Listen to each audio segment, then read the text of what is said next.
Jā, labdien! Par to daļu, kas saistās ar Agroresursu un ekonomikas institūtu, paldies par iespēju arī savu pienesumu šajā kopīgā lietā dot.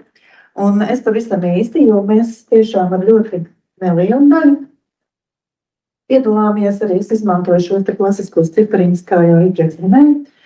Mūsu uzdevums ir saistīts ar pūdras jau otrais piedāvājumu izmantot, jo tas ir droši vien arī praksē tāda daļa no pūdras, kas tiek izmantot dārzkopībās, siltumnīcās vai kādās citās vietās, kur izmanto pūdras substrātus. Viņa pēc izmantošanas ir kļuvusi jau kā zināmā mērā atkrituma produkts. Un tad attiecīgi mūsu skatījums ir par to, kā mēs vēlētos šo te pūdru vēlreiz nevis nodot tādam dabīgam sadalīšanās procesam, bet izmantot saglabājot šo oglekļa krājumus un atgriezt šajā lauksaimniecības praksē, lai zināmā mērā parādītu viņas spēju kļūt par tādu kā augstu bagātinātāju un zināmā mērā atrisināt kādas vidas problēmas, kas rodās no tā, kad mēs nodarbojamies ar lauksaimniecību. Jā, tas pamatojums ir tieši tāds, kad kā es arī iesāku stāstīt. Tas mūsu mērķis arī ir tas pats klasiskais vārds, kas saistīts ar klimata neutralitāti. Daļa oglekļa, ja mēs to tiešām izmantojam kā atkrituma produktu, un kāpēc viņš kļūst par atkrituma produktu, kaut vai tāpēc vien, kad siltumnīcās un audzējot intensīvi, mēs bieži vien lietojam gan dažādas barības elementus, gan dažādas produktus, kas pēc tam īsti otrais nav atgriežams tajā klasiskajā apritē. Un tur noteikti būtu jāveic kādas darbības, lai iznīcinātu kādus mikroorganismus vai kaitīgos organismus. Un līdz ar to mēs īsti nevarēsim viņu izmantot šā lauksaimniecībā, tā tiešām, bet šī termiskā apstrāde varētu būt viens no veidiem, kā panākt, lai šis materiāls nepārvērstos, nesadalītos, neradītu strauju noārdīšanos, ogleklis neaiziet zudumā, mēs neradītu šīs emisijas vairāk nekā ir vajadzīgs, bet mēs tomēr varētu izmantot diezgan klasiski. Piedomāt jāņem vērā, ka tas pūdras substrāts jau nav gluži tā pūdra, kas nāk no purva. Viņi ir vai nu bagātināti, neutralizēti, tas, kas ir vajadzīgs mums kā lauksaimniekiem, gan arī bieži vien substrātiem klāt tiek likt dažādi citi materiāli, kuri arī līdz ar to nonāk šajā apritē, kā mēs klasiski zinām, tur ir perlīts, tur var būt kaut kas šķiedrs, tur var būt smilts, malta, kas ir vajadzīgs tā kā audzēšanas procesā un augiem svarīgs. Tad tāds ir šis materiāls, kur mēs mēģināsim tad pārvērst tādā ilgspēlējošā materiālā, kas varētu augsnē uzglabāties. Un to darbu mēs esam sadalījuši vairākos posmos. Viens no šiem posmiem ir saistīts tieši ar šo te pūdras substrātu tīri gan fizikālo, gan ķīmisko īpašību izvērtēšanu un skatīšanos, kā tas pakļaujās pārstrādē, tehniskajai pārstrādē, jo, kā jūs zināt, smiltis, kas ir klāt pūdrē, viņi to procesu drusku sarežģīja. Arī tā granula izveidošana arī nav tik vienkārši, ja tam substrātam ir klāts smilts un atdalīt viņas īsti nav iespējams. Tas ir tas, par ko šobrīd arī mūsu kolēģi jau ir sākuši darboties, un tas darbiņš mums arī turpināsies. Kā jūs redzat, tur ir dažas bildes jau no darba, kas ir noticis jau tagad ziemas periodā.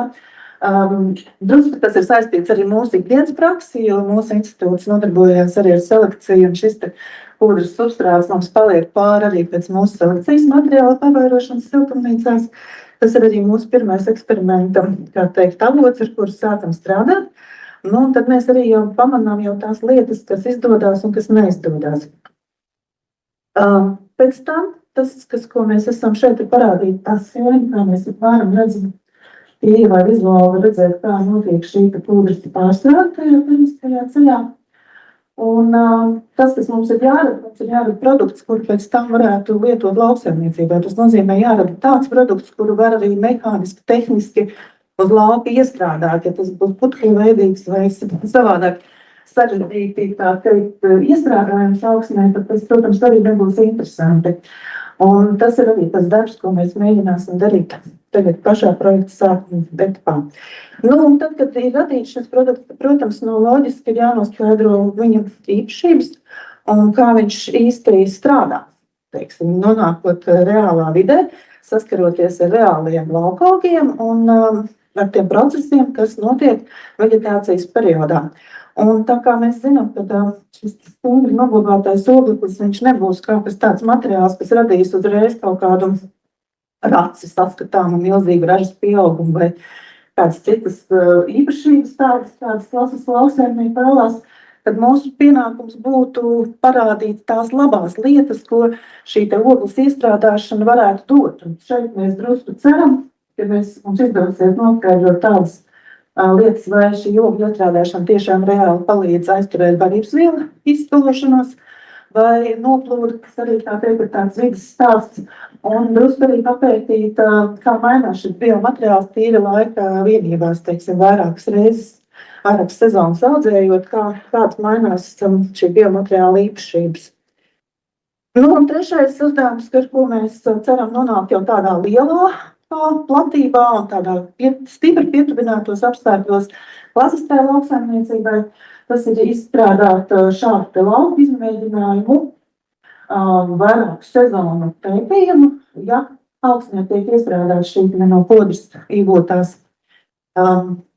biomateriāls, bioogli vai klarificētais materiāls, un attiecīgi paskatīties, kā tas lauka apstākļos dabīgā vidē strādā, kā tas ietekmē produktivitāti, biomasas veidošanos, kā šī gadījumā barības vielu noplūdes tieklienu aizstāvētu vai kāds izmaiņas, kā arī veikt šo gāzu emisijas mērījumus, kas varētu noderēt arī kopējai šī datu bāzei.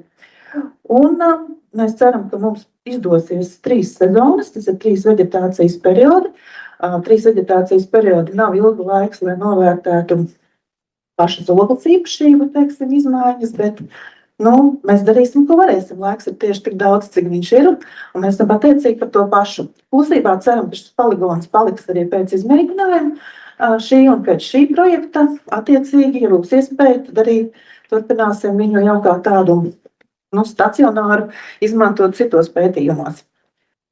Tas ir apmēram tas, ko mēs varētu mēģināt ieguldīt, lai izstrādātu šos te ieteikumus, un šobrīd man tikai jāsaka, visam ir tikai jātop. Paldies!